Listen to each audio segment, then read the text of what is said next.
नमस्कार सर्व स्वामी भक्तांना, तुमचं स्वागत आहे माझ्या चॅनलमध्ये soul journey with Shri Swami Samarth. सगळ्यात पहिला जो संदेश आहे स्वामींचा तो हा आहे की तुमच्या अवतीभवतीनं एक सुरक्षा कवच आहे स्वामींचा. तर जर तुमचं कोणीही वाईट चिंतलं असेल किंवा वाईट करण्याचा प्रयत्न केला असेल किंवा कुठल्याही अशा नकारात्मक गोष्टी जर तुमच्याबरोबर घडत असतील किंवा घडत आहेत, तर तुम्हाला चिंता करण्याचं कारण नाही आहे. कारण की आहे ना, स्वामींचं एक सुरक्षा कवच आहे तुमच्या आजूबाजूला आणि कोणीही तुमचं काहीही करू शकत नाही. जरुरी नाही आहे की बाहेरचीच बाधा असते. कधी कधी आपल्याला खूप साऱ्या नजरबाधामुळे आपल्याला शारीरिक त्रास होत असतो, आपण वारंवार आजारी पडतो किंवा अशा काही गोष्टी अचानक घडतात जिथे आपल्याला वेगळंच वाटतं काहीतरी, की आपल्याला असं वाटतं की हे असं कसं होऊ शकतं, की म्हणजे घराची ऊर्जा अचानक सकारात्मक असेल तर अचानक एकच्या पाठी एक कोणतरी आजारी पडायला लागतं किंवा अशा काही गोष्टी घडायला लागतात जिथे थोडीशी भीती कधी कधी वाटायला लागते. तर असं जर काय तुम्हाला मनातलं दडपण पण असू शकतं किंवा आतमध्ये मनात एक भीती निर्माण होते काही काही गोष्टींची किंवा काही काही गोष्टी आपण बघतो किंवा अनुभवतो छोट्या छोट्या, तर त्यातूनही आपल्याला एक अशी वेगळी ऊर्जा जाणवत असते आणि जिथे आपल्याला एकदम लो वाटतं. म्हणजे हे असं नाही आहे की फक्त करणी बाधा, खूप साऱ्या गोष्टी असतात ह्याच्यामध्ये जिथे आपली एनर्जी डिप होते, आपली फ्रिक्वेन्सी डाऊन होते, आपल्याला लो फील होतं, आपल्याला एक निराशा वाटते, एक कुठे ना कुठे असंतुष्टता असते आपल्यामध्ये.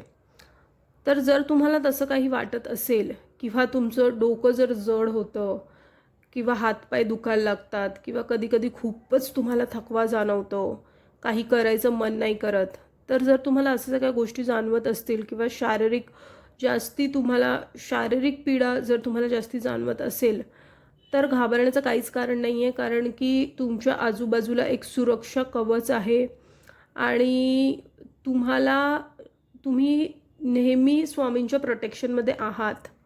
तर काय, स्वामींचं प्रोटेक्शन तुमच्याबरोबर, त्यांचं जे सेफ्टी कवच आहे ते नेहमी असतं. तुमच्या ऑराच्या इर्दगिर्द त्यांचं एक कवच आहे. ठीक आहे. तर हा पहिला सगळ्यात महत्त्वपूर्ण संदेश आहे. किंवा कधी कधी बघा, आपल्याला नसतं तर छोट्या मुलांना वारंवार नजर लागते किंवा कधी कधी कोण काहीतरी खूप चांगलं बोलून जातं, पण तो पण नजरेचा भाग आहे. म्हणजे जर समोरच्यानी तुमची तारीफ केली तर समोरचा चांगला हेतूनी पण करत असतो, पण ती नजरच लागते शेवटी, असं पण होतं. तर जर छोट्या मुलांच्या बाबतीत जर तुमच्या घरी कोण वृद्ध असतील, जर तुमच्या मध्ये पण शारीरिक क्षमता तुम्हाला कमी वाटते किंवा असं काही जडजड तुम्हाला वाटत असतं, तर घाबरण्याचं काहीच कारण नाही आहे. किंवा अशा कुठल्या गोष्टी घडत आहेत तुमच्या घरात किंवा आजूबाजूच्या वातावरणामध्ये, तर घाबरू नका किंवा हताश नका होऊ. कारण कधी-कधी मनातली अस्वस्थता पण तुम्हाला वाटू शकते. तर अशा सगळ्या गोष्टी तुम्हाला जर जाणवत आहेत, तर तुम्ही प्रोटेक्शनमध्ये आहात आणि असं काही जर जाणवलं तर लगेच तुम्हाला श्री स्वामी समर्थ या नावाचा जाप तुम्हाला सुरू करायचा आहे तिथल्या तिथे. ठीक आहे. तर हा सगळ्यात महत्त्वपूर्ण संदेश होता आजचा. कारण बघा, कधी कधी नेगेटिव्हिटी ही फक्त नकारात्मकता, ऊर्जा ही फक्त आजारातून नाही, तर आपल्याला काहीतरी असे कुठेतरी चांगली परिस्थिती असेल आणि अचानक तुम्हाला एक डिप दिसतो, ते पण एक नजर दोषच आहे किंवा कोणाची तरी ऊर्जा आहे जी तुम्हाला किंवा तुमच्या परिवाराला किंवा तुमच्या घराला लागते.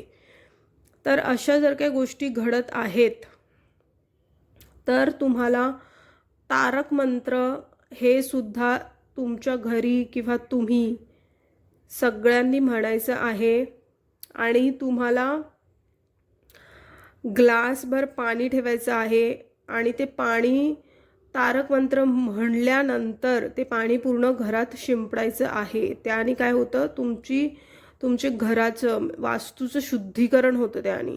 आणि जर तुमच्यामध्ये असं काही तुम्हाला जाणवत असेल की एनर्जी डिप होते, ऊर्जा कमी वाटते तुम्हाला, तर ते पाणी तुम्ही ग्रहणही करू शकता, पिऊही शकता ते पाणी. त्याने तुमची ऊर्जा बदलण्यासाठी मदत होईल. ठीक आहे. तर जर तुम्हाला अशा काही गोष्टी जाणवतात आहे आणि तुम्हाला अशा काही गोष्टी तुम्ही आहेत, तर ह्यापासून तुम्हाला काळजी करण्याचं कारण नाही आहे, कारण स्वामी नेहमी तुमच्या पाठीशी आहेत आणि तुमच्या इर्दगिर्द एक कवच आहे, जे कोणीही तुमचं काहीही करू शकत नाही. तर आजचा महत्त्वपूर्ण संदेश, जर हा संदेश तुमच्यापर्यंत पोहोचला तर तो स्वामींनी पोहोचला आहे. असेच महत्त्वपूर्ण स्वामींचे संदेश बघण्यासाठी माझ्या चॅनलला सबस्क्राईब करा. स्वस्त रहा, स्वामींच्या नामात आपलं मन रमून राहा आणि कोटी कोटी धन्यवाद हा व्हिडिओ बघितल्याबद्दल.